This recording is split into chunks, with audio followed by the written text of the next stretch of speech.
प्रसारित करीत आहोत हॅलो डॉक्टर हा फोन इन कार्यक्रम. विषय मूळव्याध समज गैरसमज. सहभाग मूळव्याध तज्ज्ञ डॉक्टर भारती मुठाळ. सूत्रसंचालन ज्योती हातेकर. सादर करते सूरज गोळे. या कार्यक्रमाचे प्रायोजक आहेत डॉक्टर भारती मुठाळ यांचे Shiv piles day care clinic. आपल्याला देखील शौचास कडक होणे, गुंथून करावे लागणे, शौचानंतर रक्त येणे, पस होणे, गुदद्वाराजवळ फोड, कोंब येणे, अपचन, मळमळ किंवा लिव्हरचे आजार असणे, वजन किंवा रक्तामध्ये घट होणे हे त्रास आहेत का? यापैकी कोणताही त्रास जाणवत असल्यास लवकरच शिव पाईल्स डे केअर क्लिनिकला भेट द्या अथवा संपर्क साधा 8830362332 या मोबाईल क्रमांकावर. डे केअर ट्रीटमेंट म्हणजे बिना टाक्याचे, बिना चिरफाड, कमीत कमी जखमा, त्यामुळे वेदनारहित उपचार पद्धती. हॉस्पिटलमध्ये ॲडमिट राहण्याची गरज नाही, वारंवार ड्रेसिंगची गरज नाही. शिव पाईल्स डे केअर क्लिनिकचे डे केअर ट्रीटमेंट म्हणजे रुग्ण लगेच दुसऱ्या दिवशी कामावर रुजू होऊ शकतो. एकदा ऑपरेशन केल्यानंतर परत हा आजार होत नाही. अत्यल्प रक्तस्राव, त्यामुळे रुग्णाला कमजोरी जाणवत नाही. कमीत कमी औषधांची गरज भासते. हॅलो डॉक्टर, आरोग्यविषयक शंकांचं थेट डॉक्टरांकडून निरसन. Hello doctor.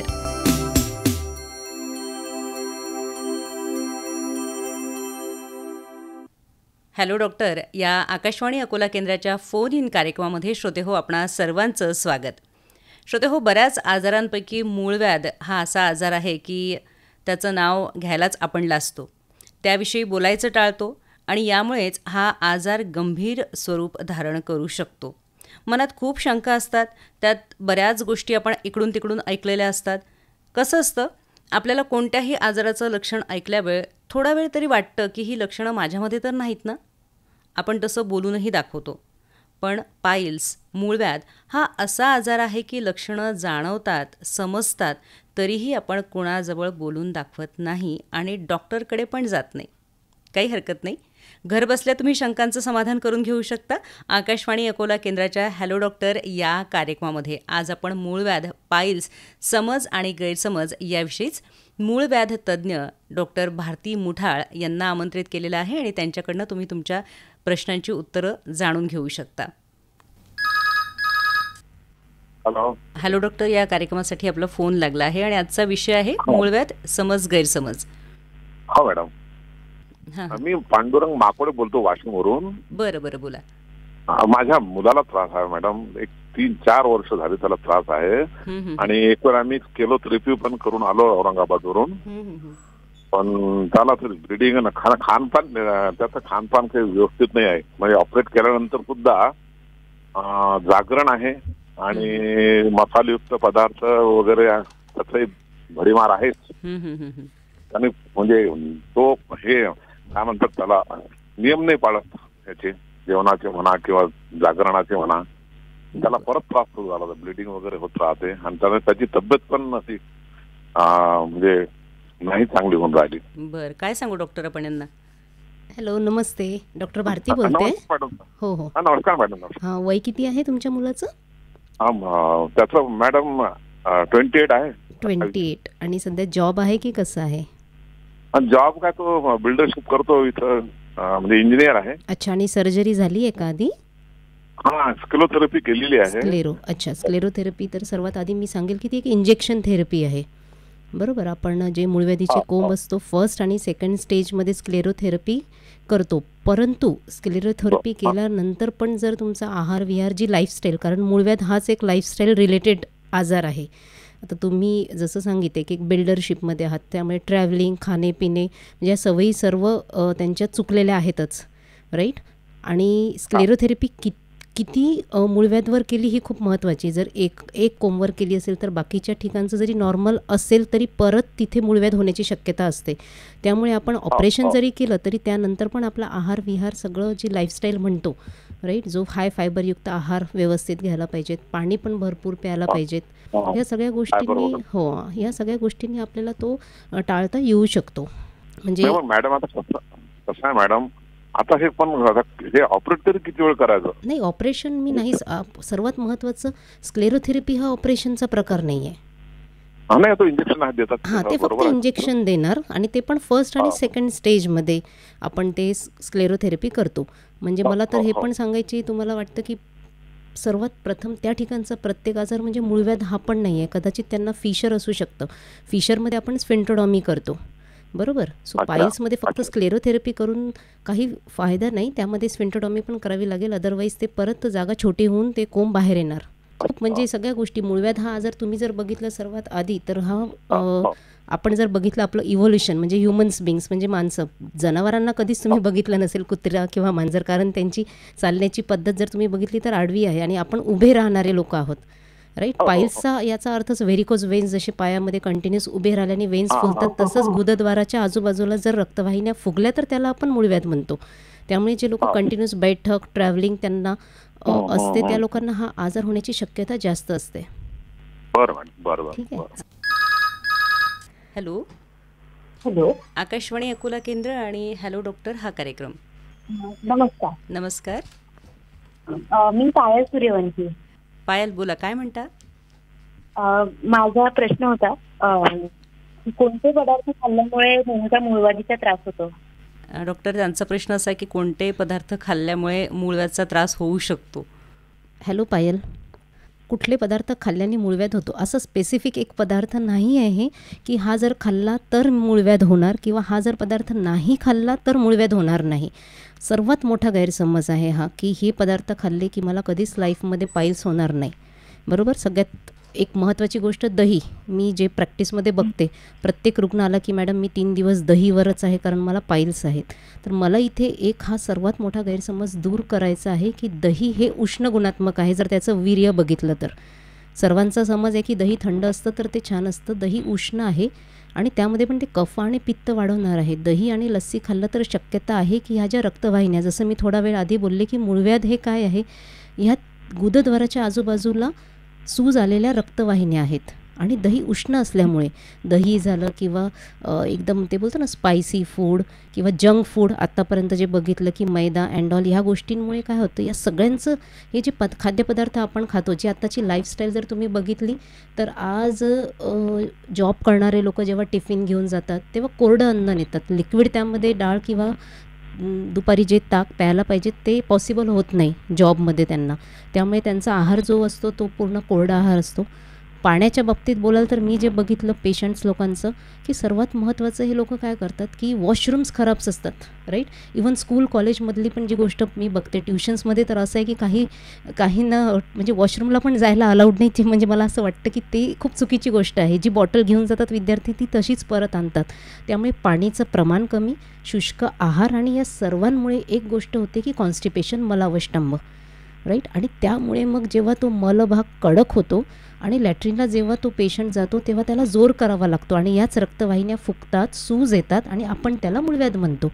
सो पायल, तुमचा जो प्रश्न आहे की कुठले खाद्यपदार्थ जर मी खाल्ले तर पाईल्स होतो, तर यामध्ये एक असू शकतं की एक शुष्क आहार म्हणजे कोरडी पोळी भाजी, ज्यामध्ये बिलकुलच लिक्विड म्हणजे तूप काही लोक अजिबातच खात नाही, जे मला असं वाटतं की गाईचं तूप उत्तम आहे, खायला पाहिजेत. सेकंड थिंग, पाणी भरपूर प्यायला पाहिजे. त्यामध्ये पण जर सकाळी उठल्यावर जर कोमट पाणी पिलं तर ते पण एक पचनासाठी खूप चांगली गोष्ट आहे.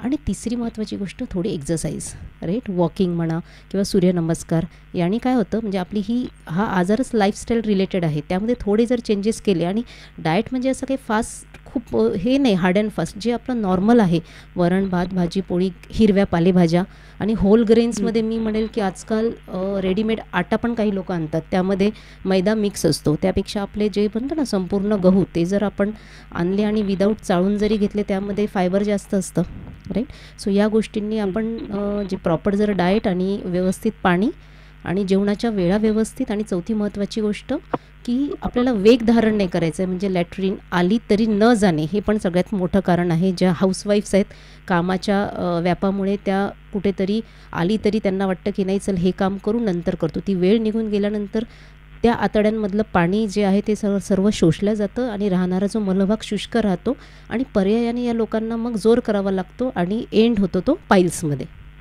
पायल, मला असं वाटतं आपल्याला सविस्तर उत्तर मिळालेलं आहे. आपण कोणत्या गावाहून फोन केला आहे? मूर्तिजापूर. बरं, धन्यवाद. हा, धन्यवाद.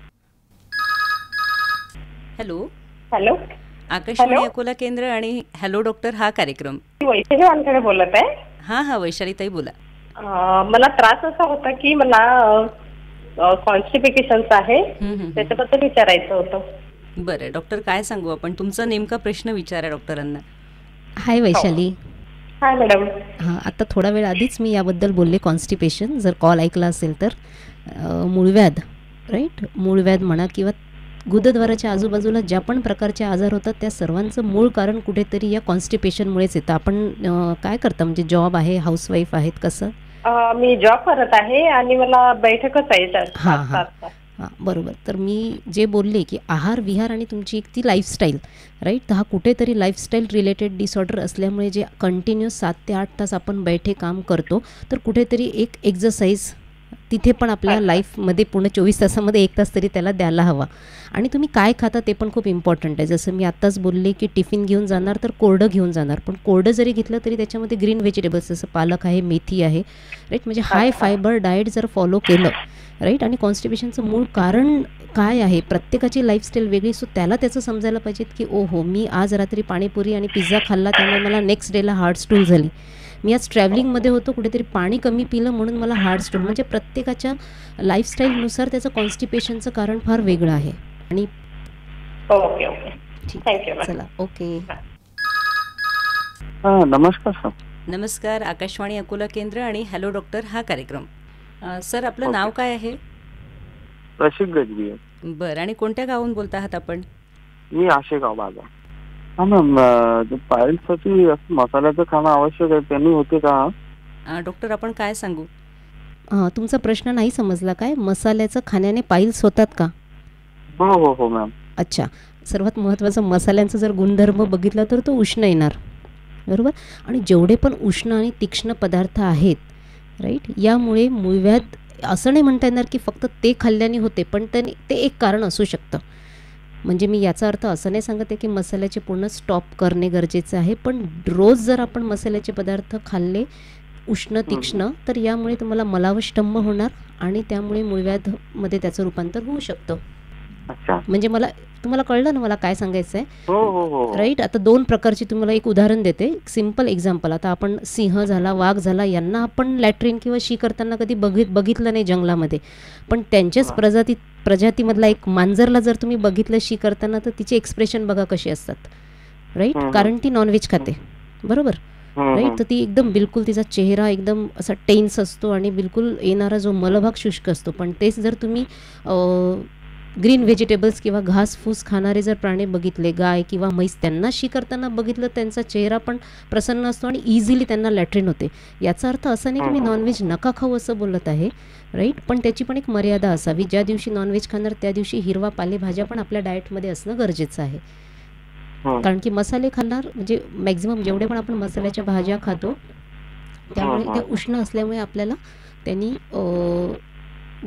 कॉन्स्टिपेशन होणार आणि कॉन्स्टिपेशनचं रूपांतर शेवटी मूळव्याधमध्ये किंवा पाईल्समध्ये होणारच. हॅलो हॅलो, हा बोला. हॅलो डॉक्टर, या कार्यक्रमामध्ये कॉल लागला ना? नक्कीच. आपलं नाव? नाव राधा आहे. हा राधा, बोला ताई, तुमचा प्रश्न विचारा. मी मुळव्याधचं ऑपरेशन केलेलं आहे, तो ते परत त्रास होतो का? डॉक्टर, काय सांगू आपण? हॅलो राधा, आवाज येतोय माझा? हा. सर्वात महत्त्वाचं ऑपरेशन म्हणजे किती वर्ष झाली आहेत? माझे ऑपरेशनला 3-4 वर्ष झालेले आहे. अच्छा, कुठे केलंय, म्हणजे डॉक्टरांकडे केलं? कारण की मला हा खूप महत्त्वाचा प्रश्न वाटतो की डॉक्टरांकडे केलंय की मी तर माझ्या क्लिनिकमध्ये डॉक्टरांकडेच केलेला आहे. अच्छा, ओके, चालेल. 3-4 वर्ष झालेत, मूळव्याधीचं ऑपरेशन झालंय. आणि आता काय त्रास होतोय? आता काहीच त्रास होत नाही. मग खूप चांगली गोष्ट आहे. आता सर्वात मोठा गैरसमज हा पण आहे राधा की एकदा खूप चांगला प्रश्न विचारला तुम्ही, कारण की एक कॉमन प्रश्न असतो सर्व पेशंटचा की माझं ऑपरेशन झालं तर मला परत हा आजार होईल का, बरोबर. आता मला यामध्ये एक गोष्ट सांगायची इच्छा आहे तुम्हाला की आज आपल्याला एक अपेंडिक्स आहे, आपण काढून टाकला, परत अपेंडिक्स होणार नाही. एखादी गाठ असेल शरीरामध्ये, ती काढली तरी परत होणार नाही. पण जर आपण तो मलद्वार बघितला, ॲनस जर बघितलं, तर हे पृथ्वीसारखं गोल आहे किंवा एक अंडाकृती आहे. जेव्हा 3-4 वर्ष आधी मूळव्याधीचं ऑपरेशन झालं तेव्हा कदाचित तो एक कोंब असेल तो काढून टाकला असेल. त्याच्या पण वेगवेगळ्या पद्धती आहे, लेझर आहे राईट, त्यानंतर स्क्लेरोथेरपी पण आहे, RBL नावाची, म्हणजे प्रत्येक स्टेजनुसार आपण मूळव्याधीचं ऑपरेशन करतो. त्यावेळी जर एक कोंब काढला असेल आणि बाकीची जागा नॉर्मल आहे राधा, परंतु जसं की मी बोलले लाईफस्टाईल जर चेंज नाही केली, परत मलावष्टंभ कॉन्स्टिपेशन होत असेल, जोर करावा लागत असेल, तर ती जी जागा नॉर्मल होती तिथे परत एखादा कोंब येण्याची शक्यता आहे. आणि मग सर्व रुग्णांचं एकच असतं की अरे माझं ऑपरेशन फेल झालं. तर मला सगळ्यांना हेच सांगायची इच्छा आहे की कदाचित आता प्रथम जर बघितलं आपण, मूळव्याधीचे पण प्रकार 2 येतात, प्रायमरी आणि सेकंडरी राईट. आता ते इथे तर सांगणं मला शक्य नाही होणार कारण की आपला एक फोन इन कार्यक्रम आहे, परंतु ती जागा अंडाकृती असल्यामुळे 1 किंवा कोणाचे 2 मूळव्याधीचे कोंब असतात, कोणाचे 3 मूळव्याधीचे कोंब असतात, हे प्रायमरी आहेत. आपण सर्जरी किंवा औषधी ट्रीटमेंट करून ती ठीक जरी केली तरी बाकीची जागा नॉर्मल असताना जर लाईफस्टाईल आपली नाही बदलल्या गेली तर त्या नॉर्मल ठिकाणी पण कोंब येण्याची शक्यता असते.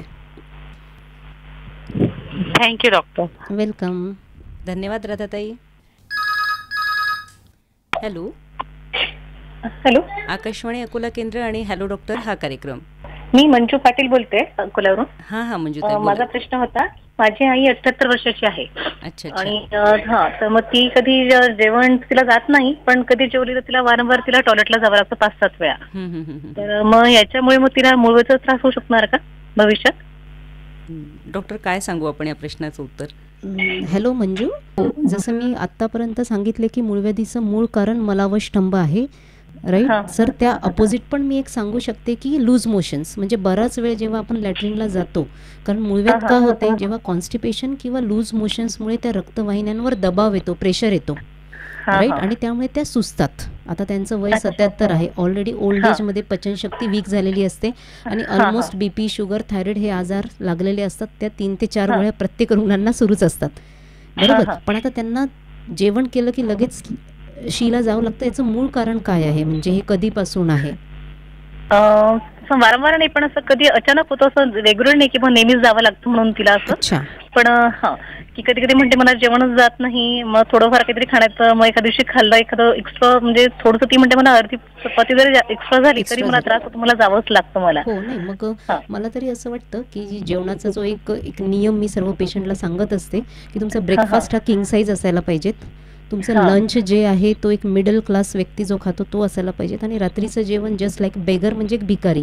याच्या मागे पण एक उत्तर आहे की ब्रेकफास्ट लाईक अ किंग, म्हणजे राजाला पंचपक्वान मिळतात राईट. तर ब्रेकफास्ट हेवीच असायला पाहिजेत. लंच जे आहे ते मिडल क्लास, त्याला एक नॉर्मल वरण भात भाजी पोळी ते, आणि रात्रीचं जेवण भिकारी म्हणजे त्याला खायला अन्न पण मिळत नाही राईट. आणि आपण पूर्ण याच्या अपोजिट करतो. आपण सकाळीपासून आपल्याला दिवसाचं काम म्हणजे रोज सुरू असताना जेव्हा एनर्जीची गरज असते तेव्हा आपली जेवणाची भूक आपण टाळतो कामाच्या व्यापामध्ये, आणि सगळं दिवसभराचं काम झाल्यानंतर रात्री खूप जास्त जेवण करतो. Total opposite. आता यांचं वय 77 आहे, तर यांचा जो आहे आता ऑलरेडी सध्या त्यांची कामं म्हणजे एनर्जीची फार त्यांना नाही गरज, एक शारीरिक श्रमकडे जर बघितलं तर यांच्या जेवणामध्ये तुम्ही मुगाची डाळ, खिचडी राईट, किंवा म्हणजे सांगण्याचा उद्देश खूप तिखट, स्पायसी, ब्रेड, बिस्किट, बेकरीचे पदार्थ जास्त राईट हे टाळले तर त्यांचा जो प्रॉपर आहार आहे, लंच झाला किंवा डिनरला, तर मी तेच सांगेल अगदी उपाशी राहण्यापेक्षा मुगाची डाळ आणि खिचडी खाल्ली तर बेस्ट आहे. संध्याकाळचं लाईटच घेते पण तरी तो तिला एक त्रास जाणवत आहे. हो पण हो नाही, लूज मोशन्सने तुमचा जो प्रश्न आहे, मूळव्याधीचे जे कोंब आहेत ते रक्तवाहिन्या सुजण्याची शक्यता आहे, कारण प्रेशर येणार दिवसातून 5 ते 6 वेळा जर जात असतील त्या, तर ऑब्व्हियसली त्या रक्तवाहिन्या सुजणार आणि ते कोंब पण म्हणजे येण्याची शक्यता आहे. म्हणजे ताई मला असं वाटतं तुम्हाला सविस्तर उत्तर मिळालेलं आहे. पुन्हा कॉल करा. धन्यवाद. नमस्कार सर. नमस्कार. प्रवीण काळे. बरं प्रवीण भाऊ, विचारा तुमचा प्रश्न. सर थोडंसं ब्लिडिंग वगैरे जर झालं किंवा काही, तर खाण्यामध्ये म्हणजे काय खायचं, काय अवॉइड करायचं, म्हणजे ज्याने रिलीफ होईल, किंवा काही एक्सरसाइज वगैरे असं. डॉक्टर आपण काय सांगू यांना? हॅलो काळे साहेब. हो, तर हे जे रक्त पडतं म्हणजे आतापर्यंत कुठल्या डॉक्टरांकडून चेक केलंय का आपण? नाही, थोडी लाज वगैरे वाटते त्याच्यामुळे थोडंसं. कुठे अकोल्यातूनच बोलत आहात? हा. आता काळेसाहेब, सगळ्यात महत्वाचं रक्त जाणं हे मेन लक्षण आहे तुमचं, बरोबर? आता सर्वात मोठा गैरसमज लोकांचा की गुदद्वार म्हणजे शीच्या जागेचा जो पण आजार आहे, आपण एकच म्हणतो मला पाईल्स आहे, मला मूळव्याध आहे. पाईल्स, मूळव्याध आणि बवासीर हे तीनही शब्द एकच आहे, मराठी, हिंदी, इंग्लिश, बरोबर. पण त्या ठिकाणचा प्रत्येक आजार म्हणजे मूळव्याध नाही आहे, राईट. आता मूळव्याध जर बघितलं तुम्ही, आता मी जे पाहते प्रॅक्टिसमध्ये, जर आज 10 पेशंट आले तर त्यातले जे 7 लोक, 10 लोकांना रक्त जात आहे, पण त्यातल्या 7 लोकांचं निदान हे फिशरकडे जातं. आणि फिशरमध्ये पण रक्तस्राव असतो. फक्त फिशरमधला रक्तस्राव हा तो जो स्टूल आहे लॅट्रिनला चिपकून असतो, लागून असतो, आणि त्यामध्ये भयानक वेदना असतात. म्हणजे तो वेदनायुक्त आजार आहे फिशर. आणि त्यामध्ये पेशंटची जागा बंद होऊन जाते. देवाने जे 9 दरवाजे दिलेत आपल्या शरीराला, 2 डोळे, नाकाच्या पुड्या, त्यानंतर तुमचे कान, तोंड, शी आणि सूची जागा, त्यातली ती लॅट्रिनची जागा बंद होऊन जाते फिशरमध्ये. थोड्या थोड्या वेळाने शी होणार, एका याच्यामध्ये पूर्ण शी होणार नाही. आणि ते जे गॅसेस आणि ते जे मलभाग पोटामध्ये, सगळ्या विकारांची सुरुवात पोटांपासून होते. आणि तिथून ते गॅसेस जिथे जिथे जातील तिथे तिथे तो आजार म्हणजे डोकं दुखणे, ॲसिडिटी हे सर्व सुरू होतं. फिशर हा एक वेगळा मुद्दा आहे. पण मला तरी असं वाटतं, आता तुम्ही जे बोलताय की रक्त जात आहे, तर जर वेदनायुक्त रक्त असेल तर फिशरकडे निदान जातं. आणि वेदना नसतील, कारण मूळव्याधीचं पहिलं लक्षण आहे की पेनलेस ब्लिडिंग. आता त्याच्या पण स्टेज आहेत काळेसाहेब. पहिली आणि दुसरी स्टेजमध्ये कधीच तो पेशंट डॉक्टरकडे येत नाही, कारण की त्याला वेदना अजिबात नसतात आणि कधीतरी रक्त जातं. आणि आपली सवय अशी नाही आहे की खाली बघणं, वेदनाच नसतील तर आपण काय बघत नाही रक्त जात आहे की नाही. सो फर्स्ट सेकंड स्टेजमध्ये बरेच रुग्ण नाही येत डॉक्टरांकडे. आणि ते या फर्स्ट सेकंड स्टेजमध्ये जे मूळव्याधीचे कोंब असतात ते आतमध्येच असतात, किंवा सेकंड स्टेजमध्ये आले तरी आपोआप आतमध्ये जातात. तिसरी जी स्टेज आहे ते कोंब पेशंटला हाताने ढकलावा लागतो आतमध्ये. थोड्या वेदना इथून सुरुवात होतात. या स्टेजमध्ये रुग्ण डॉक्टरशी कन्सल्ट करतात. आणि चौथी स्टेज मात्र मी अशी बघितलीत की पेशंटला चालता पण येत नाही आणि शरीरामधून रक्त पण खूप गेलेलं असतं, राईट, कारण ते कोंब बाहेरच येऊन अडकतात, आतमध्ये जात नाही. तर आता मला असं वाटतं की तुमचा जो प्रश्न आहे रक्त जात आहे, तर हे कुठल्या पद्धतीचं रक्त आहे? कारण की रक्त मूळव्याधमध्ये पण जातं, फिशरमध्ये पण जाणार, आणि जो सर्वात भीतीदायक आजार कॅन्सर, राईट, त्याचं पण मेन लक्षण रक्त जाणे आहे. सो जरी म्हणजे आजचा जो कार्यक्रम आहे यातून मला तोच अवेअरनेस करायचा आहे की मूळव्याध जो आहे, अवघड जागेचं दुखणं, जे सांगता पण येत नाही, लपवता पण येत नाही, पण आज तो लाजेचा विषय न ठेवता आपण एक योग्य जर निदान केलं तर त्यामध्ये एक ट्रीटमेंटकडे आपण जाऊ. आणि लोकांच्या मनात खूप आहे की अरे डॉक्टरांकडे गेलं की मला ऑपरेशनच करावं लागतं, असं नाही आहे, राईट. म्हणजे प्रत्येक मूळव्याधीचं सोल्युशन म्हणजे ऑपरेशन नाही. फर्स्ट, सेकंड, थर्ड स्टेजमध्ये पण इव्हन मेडिसिननी पेशंट रुग्ण ठीक होतात, राईट. आणि उरलेली जी चौथी स्टेज आहे तिथे मात्र ऑपरेशनशिवाय इलाज नसतो. तुमचा जर प्राथमिक अवस्थेमध्ये असेल, योग्य निदान झालं तर तुम्ही मेडिसिननी पण ठीक होऊ शकता. जरुरी नाही आहे की ऑपरेशनची गरज आहे. हॅलो, हां बोला. मॅडम, मूळव्याधच्या त्रासाबद्दल विचारायचं होतं. हां, काय नाव आहे आपलं? प्रवीण भोरे बोलतो. बरं, प्रवीण भाऊ, कोणत्या गावून बोलता आहात? येतं अकोल्यामधूनच बोलतो मी. बरं बरं, विचारा. जास्त बाहेरगावी जाणं येणं राहते, मसालेदार खाणं, बाहेरचं खाणं जास्त होते, तर मूळव्याध प्रॉब्लेम येऊ शकतात का लाईफ मध्ये असे याचे? डॉक्टर, आपण काय उत्तर देणार आता? आतापर्यंत काही त्रास आहे तुम्हाला सध्या? बाय चान्सली असं जळण होते जास्त, पण असं काही जाणवत नाही. जळजळ होते, अच्छा. आणि मेन जो जॉब आहे तो ट्रॅव्हलिंगचा आहे. मेन जो जॉब आहे तुमचा ट्रॅव्हलिंग, बाहेर गावी, जसं तुम्ही बोललात की नेहमी सतत जाणं राहतं, आउटिंग, ट्रॅव्हलिंग. अच्छा, तर जळजळ हे सर्वप्रथम लक्षण जे आहे ते फिशरकडे जातं. हां, आणि जसं मी बोलले की मूळव्याधचं पण मेन कारण मलावष्टंभ, कॉन्स्टिपेशन आहे.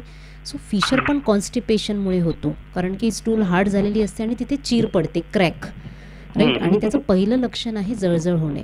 आता जसं तुम्ही बोलले की कंटिन्युअस बाहेर जाणं तो तुमचा व्यवसाय आहे, राईट, तिथून घरात पैसा येतोय तर तो व्यवसाय बंद नाही करू शकत. पण जर तुम्ही तुमची लाईफस्टाईल थोडी चेंज केली, जसं आता बाहेर जाताना आपण जनरली हॉटेल्समध्ये खातो तर आपण नान ऑर्डर करतो जी मैद्याची बनलेली असते, त्याऐवजी तुम्ही चपाती घेऊ शकता. जेवणामध्ये पण ऑइल जर हॉटेलमधलं बघितलं तर कलर फूड म्हणजे पूर्ण कलर असतो त्यामध्ये, आणि खूप जास्त तेल, आणि नाही माहिती कुठल्या हॉटेलमध्ये कुठलं तेल यूज करतात.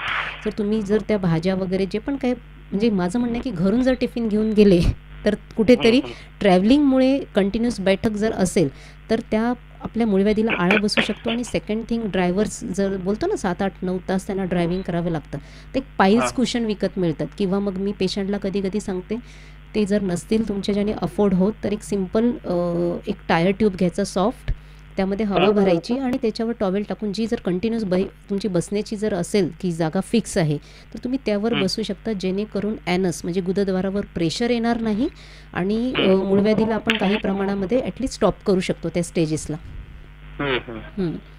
Thank you ma'am. Hello, Akashvani Akola केंद्र आणि हॅलो डॉक्टर हा कार्यक्रम. मला डॉक्टर मॅडम मी कॉल केलेला आहे. हां बोला. मला पाईल्स बद्दल थोडीशी माहिती पाहिजे होती मॅडम. काय नाव आहे आपलं? माझं नाव मीना सिरसट, मी दापके रोडवरून बोलत आहे. बरं मीनाताई, काय प्रश्न आहे आपला? माझं ऑपरेशन झालं होतं 2021 मध्ये आणि त्याच्यानंतर 2-2.5 वर्षातच मला पुन्हा त्रास व्हायला लागला. डॉक्टरांनी मला सांगितलं होतं तुम्हाला फिशर वगैरे आहे, पण नंतर मग ते परत फोडी आली आणि पस यायला लागला. मग असं पुन्हा होत असते का हे मला विचारायचं होतं, म्हणून मी कॉल केला. बरं. हॅलो मीनाताई, हां, तुमचं एक ऑपरेशन झालं आणि त्यानंतर परत तिथे एक फोड आला असं तुमचं म्हणणं आहे की त्यातनं पस येतोय. ऑपरेशन थोडीशी अशी छोटीशी फुंसी 2-2.5 वर्षानंतर. अच्छा, एकदा ऑपरेशन मूळव्याधीचं झाल्यानंतर 2-2.5 वर्षानंतर हा त्रास सुरू झाला तुम्हाला. बरं, सगळ्यात महत्त्वाचं आता जे पहिलं ऑपरेशन झालं ते मूळव्याधीचं जे झालं आणि आत्ताचा जो आजार आहे या दोघांचा संबंध नाही म्हणता येणार. कारण सध्या तुम्ही जो बोलताय की एक फोड आला आणि तो फुटला, तर कुठेतरी एक पेरिनल अपसेस नावाचा एक आजार आहे की जो भगंदर फिश्युलाची प्राथमिक अवस्था आहे, बरोबर. तेव्हा जे ऑपरेशन झालं ते पाईल्सचं झालं, राईट. ते पाईल्सचे जे कोंब होते, जी पण डॉक्टरांना योग्य वाटली असेल ती पद्धतीने त्यांनी ऑपरेशन केलं असेल. तर मला हे सांगायचं आहे की पाईल्सचं जे ऑपरेशन झालं ते योग्य पद्धतीने झालं असावं. आणि हा जो दुसरा आजार आपला आलाय, राईट, की जो तो त्या बोलतात त्या मीनात आहे की गुदद्वाराच्या आजूबाजूला एक फोड आला आणि तो फुटला आणि त्यातनं पस आला, बरोबर. तर या आजाराला फिश्युला किंवा एक भगंदर म्हणता येईल. आणि भगंदर हा संपूर्णतः वेगळा आजार आहे. मला इथे हेच रुग्णांना अजून एक गैरसमज आहे की पहिले फिशर होणार, मग त्यापासून मूळव्याध होणार, मग त्यापासून भगंदर होणार आणि मीनाताई, तुम्हाला आवाज येत नाहीये का? कट झालाय वाटतं कॉल. पण मी एक चांगला त्यांनी प्रश्न विचारला. इथून मला अजून एक मुद्दा मेन सांगायचा वाटतो अवेअरनेसबद्दल. जर आपण विचार केला की रुग्णांच्या कुठेतरी मनात एक येतं की मला फिशर झाला, आधी ही पहिली स्टेज आहे, मग पाईल्स होतात, मग भगंदर होतो आणि शेवटी कॅन्सर. तर ह्या 4ही स्टेज वगैरे असं काही नाही आहे. हे सर्वतः पूर्ण आजार स्वतंत्र आहेत. पाईल्स मूळव्याध एक वेगळा विषय आहे, फिशर वेगळा आहे, राईट. एक पेरिनल अपसेस वेगळा आहे, भगंदर वेगळा आहे आणि कॅन्सर तर संपूर्णतः वेगळा आहे, बरोबर. सो कुठेतरी त्यांचं 2 वर्ष आधी पाईल्सचं ऑपरेशन झालं, पण याचा अर्थ असा नाही आहे की भगंदर त्यांना होणार नाही. भगंदरचं कारण फार वेगळं आहे. म्हणजे इवन मॉडर्न बुक घ्या किंवा एक आयुर्वेदाचं बुक घ्या, तर यामध्ये सरळ सांगितले की फिश्युला कॉज इज अननोन. खूप साऱ्या थेरीज आहेत त्याच्या, राईट. आणि तो गोळ्या औषधांनी कधीच ठीक होणार नाही, त्याला ऑपरेशनच लागतं भगंदरला. हां, काही प्रमाणात तुम्ही फक्त तो एक म्हणू शकतो की थांबवू शकतो, राईट, एक आजार जो आहे भगंदर, पण त्याला सर्जरीशिवाय. इव्हन आयुर्वेदामध्ये पण भगंदर छेदन हीच एक ट्रीटमेंट सांगितलेली आहे. तो एक वेगळा विषय आहे भगंदर. निश्चितच डॉक्टर, आज आपल्याला आपल्या या हॅलो डॉक्टर कार्यक्रमाच्या माध्यमातून मूळव्याध, पाईल्स, समज आणि गैरसमज, श्रोत्यांच्या शंकांचं समाधान करायचं होतं आणि भरपूर आपल्याला कॉल आलेले आहेत. आपण सगळ्या प्रश्नांना सविस्तर अशी उत्तरं दिलेली आहेत. श्रोते हो, आजचा कार्यक्रम आपण इथेच थांबवणार आहोत. डॉक्टर, आपले पण खूप खूप आभार. धन्यवाद ज्योती मॅडम. हॅलो डॉक्टर, आरोग्यविषयक शंकांचं थेट डॉक्टरांकडून निरसन. Hello doctor.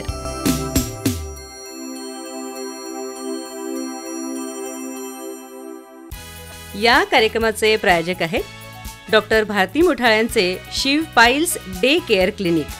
आपल्याला देखील शौचास कडक होणे, गुंथून करावे लागणे, शौचानंतर रक्त येणे, पस होणे, गुदद्वाराजवळ फोड, कोंब येणे, अपचन, मळमळ किंवा लिव्हरचे आजार असणे, वजन किंवा रक्तामध्ये घट होणे, हे त्रास आहेत का?